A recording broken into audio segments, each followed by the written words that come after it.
Guys,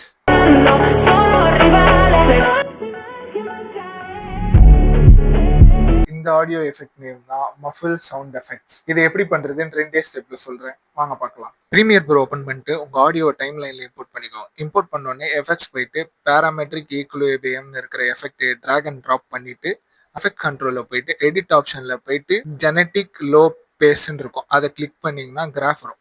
உங்க கிராஃபை லைட்டா adjust பண்ணிட்டு உங்க ஆடியோ ப்ளே பண்ணா இப்படிதான் இருக்கும்.